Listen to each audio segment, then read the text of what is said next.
Hello. We are Elizabeth and Katie Laurence. We're daughters of Priscilla Bergus Laurence and granddaughters of Donald and Elizabeth Bergus, who lived at St 17 Tecumseh Avenue. My sister and I are dual nationals, British and American, as you can hear, born and raised in London, a brilliant but really anonymous city. Growing up, we would spend our summers in Strathmere with our grandma at the old brown house on 17 Tecumseh Avenue.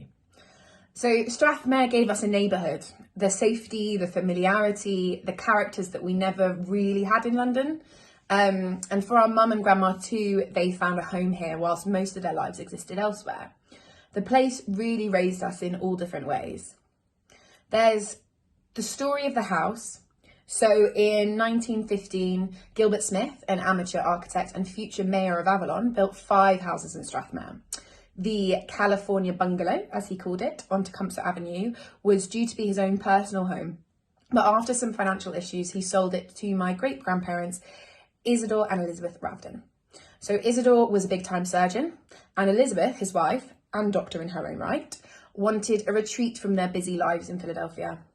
They set up for summers down there, even convincing their friend and Philadelphia neighbour, Mr. Rosenbach, to build a house in Strathmere during the 1920s, which still stands looking over the bay. Their daughter, Elizabeth, grew to love the house and the community. When she married my grandfather, Donald, they would spend much of their adult lives abroad, Cairo, Sudan, Turkey, but would always return back to Strathmere after each posting. This was their US address, their American home. When our grandfather retired from the diplomatic service, they started living there for good. The summer house became a year-round home, and my grandmother's working life began as an EMT, a founder of the Improvement Association, and an active member of the community. And there's also a story of what this place has meant to us. So for us British Americans, Strathmere would offer us an education in all the best bits of small town America. We would find friends across the street, the third generation of our family to do so.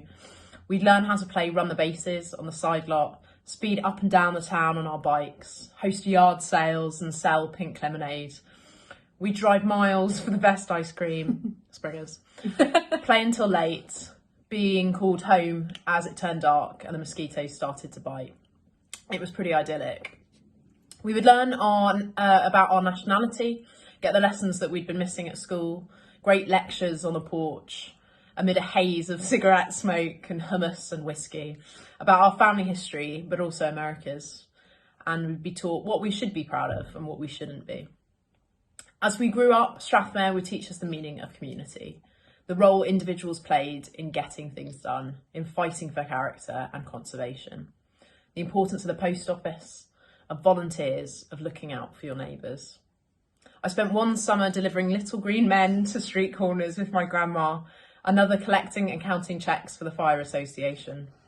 This quiet village was never quiet to us as children, as my gran kept radios on full volume throughout the house and a deafening pager on her person at all times, just in case of any emergency, so that she was able to respond to it at a moment's notice. One of my favourite memories, actually it was not favourite, it was quite scarring at the time, was when I went down to stay, when I went over early one summer, and it was just me and Gran for a week. And she picked me up from the airport, and then we went down to the beach and decided to go for a walk on the beach. And I was like 14 years old. Yeah. And she walked us up to the lifeguard stand, and she just stood there. And I love Gran, but like she stood there and said, "The British have landed." To all like these like really young, very good looking lifeguards. And I was just remember being absolutely mortified as they were like, "What?" And Gran was like, my British granddaughter, Elizabeth. And I was like, "Oh."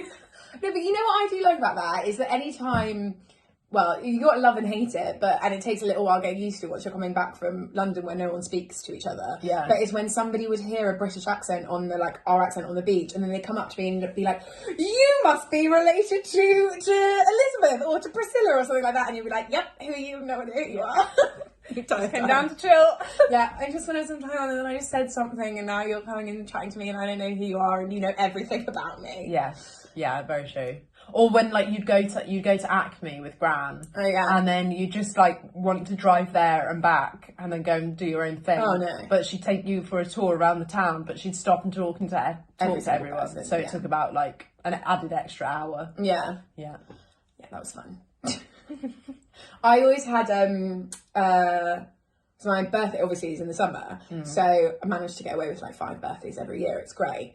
One of them was always in Strathmere, and I remember we did it with Lizzie, because her birthday, my aunt Elizabeth, was around the same time as mine in July, and we always used to do themed birthday parties. Do you remember all the different everyone ones? would, like they do Yeah, everyone except for mine.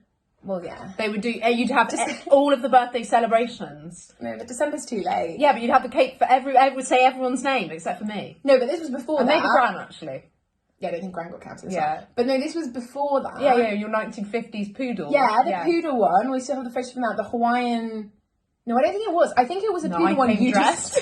You As just in Hawaiian gear to the poodle party. Yeah. party. There were lots of other different themed ones as well. There was a sea themed one, I think. On point, we're in Bunsey. yeah, I know. Yeah.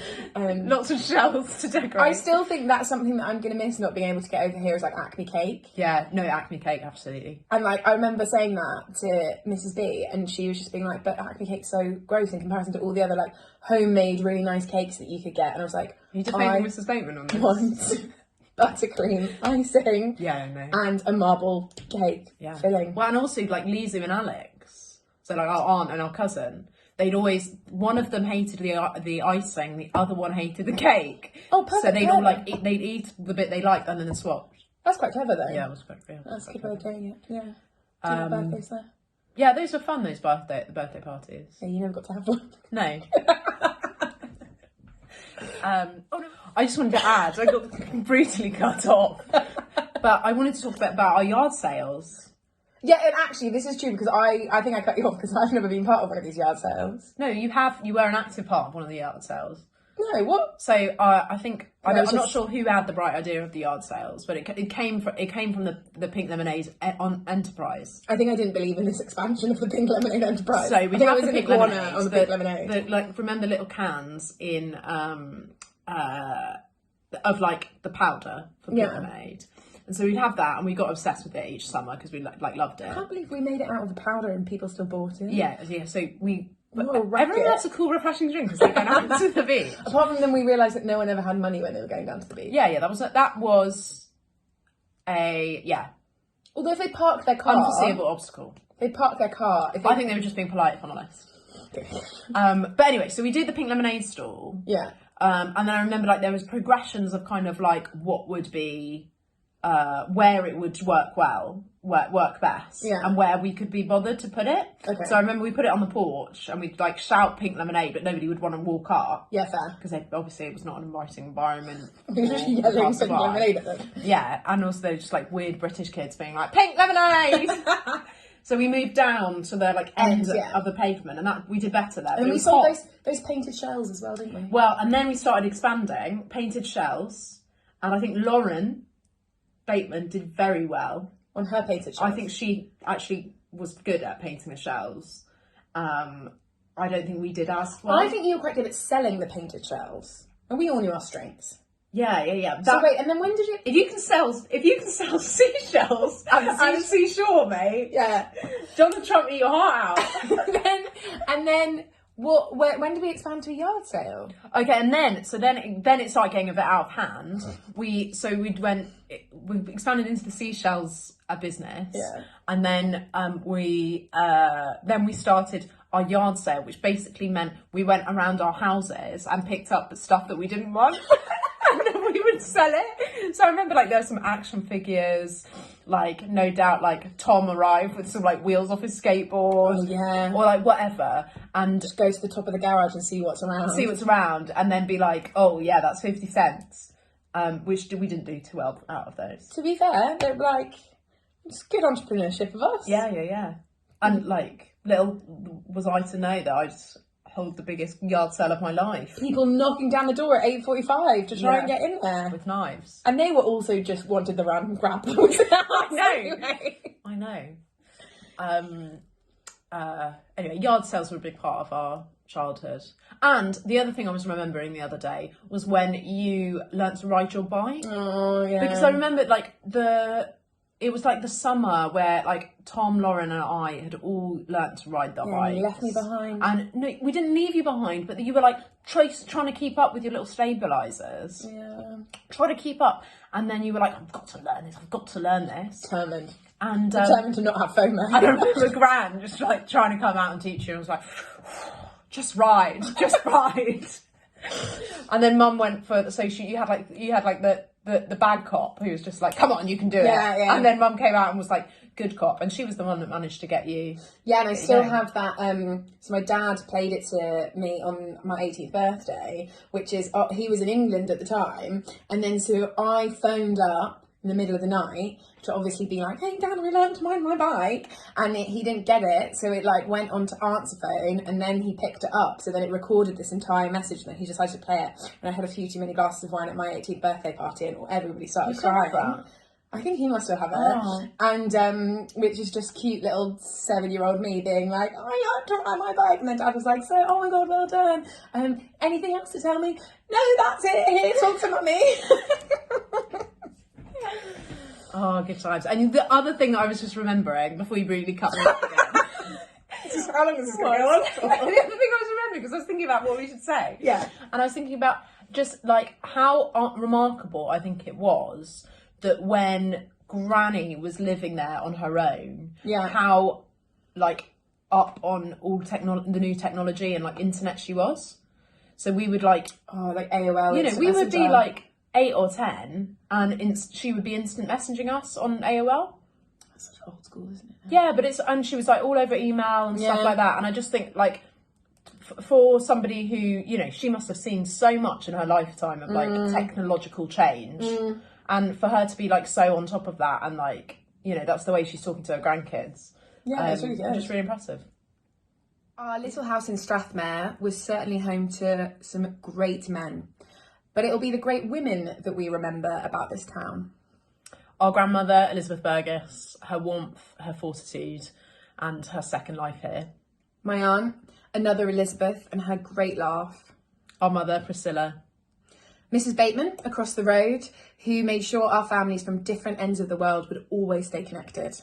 Peggy, across the way, always up for canapes and cocktails. Patty, also down the way, with her big heart and even bigger dogs. Betty Disher in the boardwalk. Sally at Mildred's. Seth at the shack. Ella Diamond in the Castaway Cove. And Debbie, her dogs, and the singing.